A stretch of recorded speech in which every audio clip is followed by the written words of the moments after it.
Her sciatica was so bad that both her legs went numb. And her words were, that was a spooky experience, because I think when your legs go numb, that'll kind of freak you out a little bit. Every time we do a case study, my goal is to help you better understand what might happen to your back, what's happening to your back, and what you can do for your back problems. Part of all this is helping you better understand outcomes. Doctors are not obligated to publish their outcomes. Outcome is the result.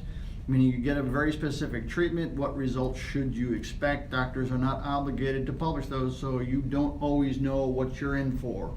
You don't know what treatment is best for your back problem, and my goal is to help you, and help you by making better understanding and making better decisions. So today is about back pain and sciatica. Maureen, when she came to us, she was having sciatica. Matter of fact, both sides, which can happen because it's a disc-related problem, and the disc can come out on both sides. So she was having problems on both sides, causing pain and numbness down her leg, but it's all about what is causing that pinching of the nerve, which comes through that foramen right there. We'll talk about her. So Maureen was an 18-year-old female. She had back pain and sciatica, and she had bilateral, both side sciatica, causing numbness in her legs and weakness. She was a soccer player, and she started playing soccer when she was 5 years old, and she played for 13 years. And when she turned 18, she started having a lot of back problems, and one day her back just kind of gave out and she had numbness in both her legs. So she stopped playing soccer. She, as a result of her back problems and the fact that she had this for a year and she was going through treatments and she wasn't getting any better, she wasn't going through our treatment, she was going through physical therapy, injections, chiropractor, all the things you do. She was not getting any better because her pain was so bad during that time she could not physically sit down. So she was a high school student and she had to stand up in her classes. So she had a serious back problem. And this is her story. So I want you to, we'll have a link in the description below. You can click on the link and watch her story. She tells her story. It's kind of a nice little story again, kind of all those things we talked about. Couldn't sit, couldn't play soccer. Gets to be a very scary experience when you're an 18-year-old and you're having all these troubles, and she really wasn't getting any better with conventional treatment. So she decided to come see us. And before she saw us, she had seen 3 other doctors. She had been getting injections. She had gone to a chiropractor. She had gone to a physical therapist. They were researching stem cell, and she was considering surgery, all because those typical therapies were not working.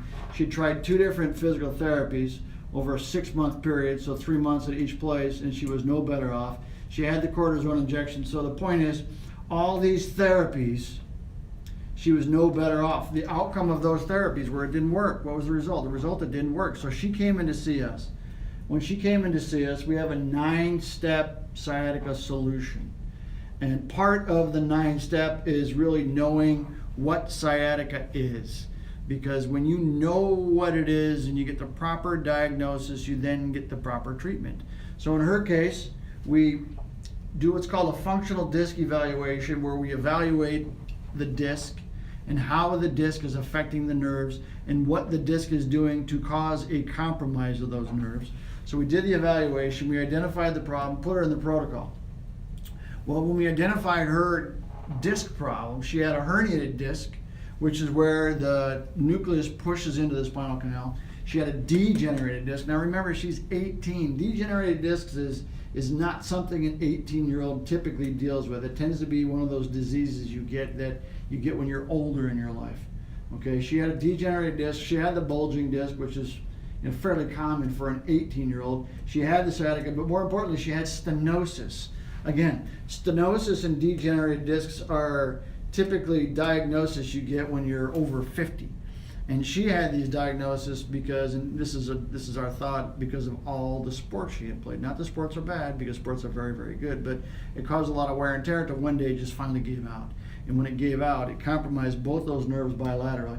So she had 4 of the 5 causes of sciatica. We have a video on the 5 causes. We'll put that in the description as well, so you can watch that. But the causes were the herniated disc, where the disc is pinching that nerve as it exits. Kind of looks like this from the top view. She had the degenerated disc, where the vertebrae were getting closer together. Disc is wearing out. It should be like this. It's kind of getting thinner here, causing the pinching of that nerve that goes down her leg. She had the bulging disc, where the disc is pinching into the spinal canal a little bit. Maybe not as severe as a herniated disc, but again, compromises the space where the nerve comes out. But more importantly, she had stenosis. Stenosis is sort of a wear and tear and a changing of the shape of the bone over time, where the opening physically gets smaller from the side.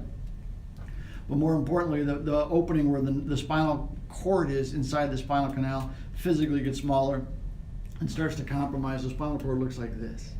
Okay, it's wear and tear, and I'm sure it was all the years of playing soccer, the wear and tear. So she came into our protocol, came into our program, put her through functional disc stabilization. And what we do with functional disc stabilization is we take pressure off the disc. Actually, this one's a little better because this one moves.